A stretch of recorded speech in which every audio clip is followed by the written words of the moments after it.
The Shadow of Castle Dracula, based on Dracula, by Bram Stoker, 1897. The carriage wheels clattered against the cobblestones with an urgency that made Jonathan Harker's stomach churn. Each mile deeper into the Carpathian Mountains felt like a descent into some primordial darkness, where civilization's thin veneer peeled away like paint from rotting wood. The driver, a peculiar man with eyes that seemed to catch moonlight like a wolf's, had said nothing for hours, only urging the horses forward with sharp clicks of his tongue. "How much further to Castle Dracula?" Jonathan called out, but received only silence in return. The landscape had grown increasingly desolate as evening approached. Twisted trees reached skeletal fingers toward a sky that seemed permanently shrouded in grey.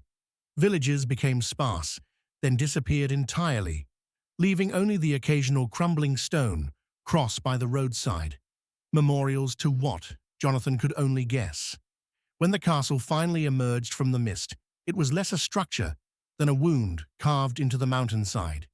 Ancient stones jutted at impossible angles, and windows stared down like hollow eyes. No light flickered within. No smoke rose from its chimneys. Yet someone, or something, clearly dwelled within. For Jonathan's business correspondence with Count Dracula had been prompt and peculiarly formal. The carriage deposited him at massive oak doors, bound with iron that looked as though it had been forged in some medieval hell. Before Jonathan could knock, the doors swung open with a groan that seemed to emanate from the mountain itself. "Welcome to my home," said a voice from the shadows. "Enter freely and of your own will." Count Dracula emerged into the dim candlelight, a tall, gaunt figure dressed in black from head to toe. His face was sharp and aristocratic, with a prominent nose and ears that came to distinct points. But it was his eyes that unsettled Jonathan most. Pale blue, almost colorless, yet burning with an intensity that seemed to peer directly into one's soul. "I trust your journey was not too arduous," the Count continued, his English perfect but tinged with an accent Jonathan couldn't place. "Come, you must be hungry." The interior of the castle was a maze of corridors lined with tapestries depicting scenes of battle and conquest. Suits of armor stood at attention in alcoves, their visors down, creating the unsettling impression of being watched by empty metal skulls.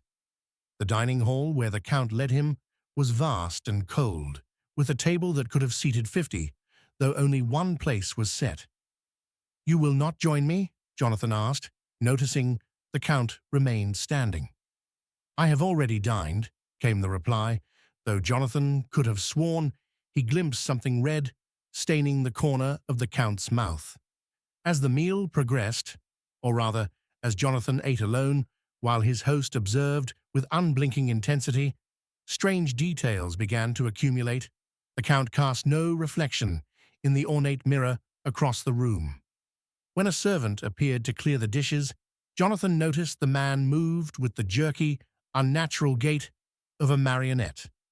Most disturbing of all, the Count's hands were ice-cold when they briefly touched, and his fingernails were filed to points like claws.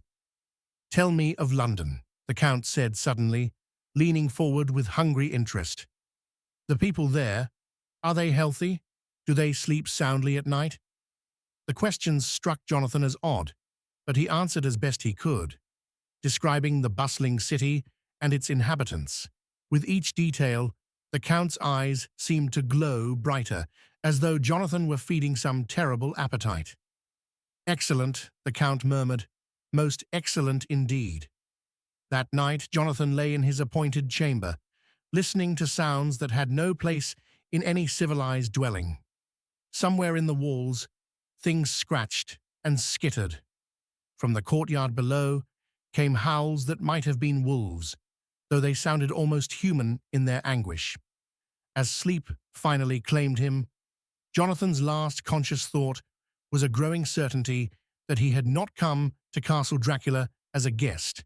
He had come as prey.